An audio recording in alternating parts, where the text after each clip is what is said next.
Songs in the Night, August 6th. There is a way which seemeth right unto a man, but the end thereof are the ways of death. Proverbs chapter 14 verse 12. This text is worthy of being committed to memory by all. Its lesson is that we are not competent to guide and direct our own affairs, that we need divine counsel. Human judgment would be unreliable even if supported by absolute knowledge. But in view of our deficiency in knowledge as well as in judgment, very evidently to man many ways seem right and wise and advantageous and desirable, which pursued, lead to disappointment and chagrin, and ultimately would lead to death, second death. The wise, proper course for all, therefore, is to realize and acknowledge our own insufficiency, unwisdom, and to look to our great Creator for guidance. Happy are those who heed the scriptural injunction, remember now thy Creator in the days of thy youth. The earlier this right course is begun, the better will be the results every way.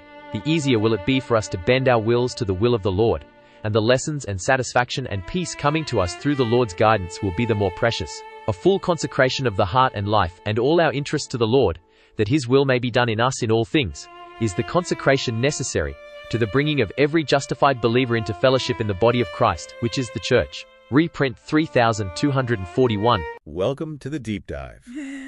Have you ever been totally sure about something, a direction you were heading, and then maybe way down the line realized, wow, that was not the right way at all? Oh, absolutely. Happens to the best of us, I think.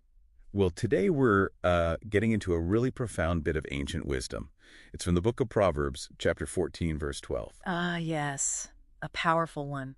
Our goal here really is to unpack why this text says our own judgment, what feels right, might actually lead us wrong. And maybe more importantly, what's the alternative? Exactly.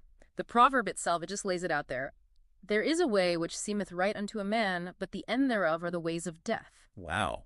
Straight to the point. It really is. It's a huge lesson about, maybe thinking we've got it all figured out on our own, that maybe our intuition isn't the foolproof guide we sometimes assume it is. Okay, but that feels, kind of backwards, doesn't it? Yeah. Why would a way that seems right, maybe even smart or beneficial, end up being so disastrous? What's the reasoning there in the text? It's quite direct about it. It points to what it calls our deficiency in knowledge as well as in judgment. Deficiency, okay. Yeah, think of it. Maybe like you're hiking in a place you've never been. No map, no compass, just your gut feeling. Right. You feel confident maybe, but... Exactly. You feel like you're going the right way, but without the actual knowledge, the full picture, that path could lead you, somewhere dangerous or just, to a dead end. We don't have all the facts, and sometimes we misread the ones we do have.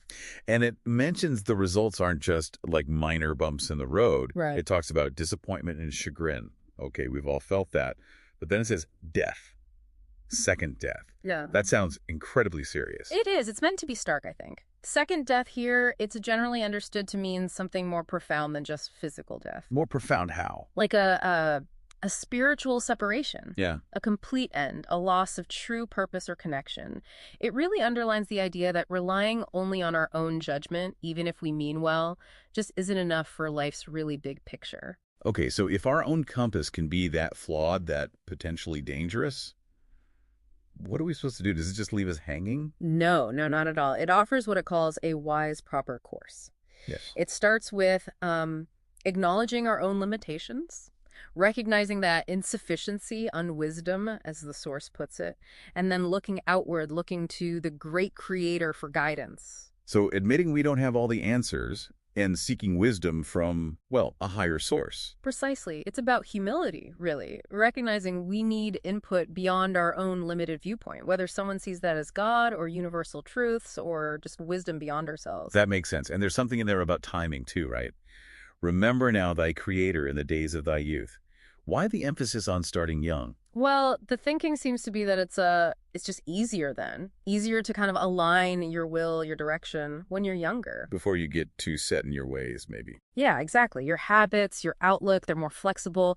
You potentially avoid a lot of those painful lessons that come from sticking to a path that only seemed right. The text suggests starting early brings lessons and satisfaction and peace throughout life. It's like building on a solid foundation. That idea of peace from getting aligned early, that's appealing. The source also mentions something that sounds pretty committed. Full consecration, giving the heart and life and all our interest to the Lord. That sounds like going all in. It definitely implies a deep commitment, yes. Not just a casual thing, but a real reorientation of your whole life, your priorities. So it's not just about avoiding the bad stuff, but actively choosing a different focus for everything. That seems to be the idea. And interestingly, the outcome described isn't, being alone with this commitment. It talks about bringing the believer into fellowship in the body of Christ, which is the church. So community is part of it. A big part. It highlights finding purpose and real belonging with others who are on that same guided path, a shared journey. Okay, so wrapping this up, the core message seems pretty clear. When we're facing those big life choices, the ones where our gut screams, this is right. Maybe pause. Relying only on ourselves, our own judgment, well, it could be riskier than we think. There's real value, perhaps life-changing value, in looking for guidance that comes from, let's say, outside our own heads. Something bigger. Right, something beyond just our own limited perspective. Which kind of leaves a final thought, maybe, for you listening. How often do the things that seem absolutely right to you, how often might they actually benefit from a different perspective? A broader one, maybe even a transcendent one? That's a good question to sit with. What would it really look like for you personally to seek guidance beyond yourself, especially when those big decisions come up? Something to think about.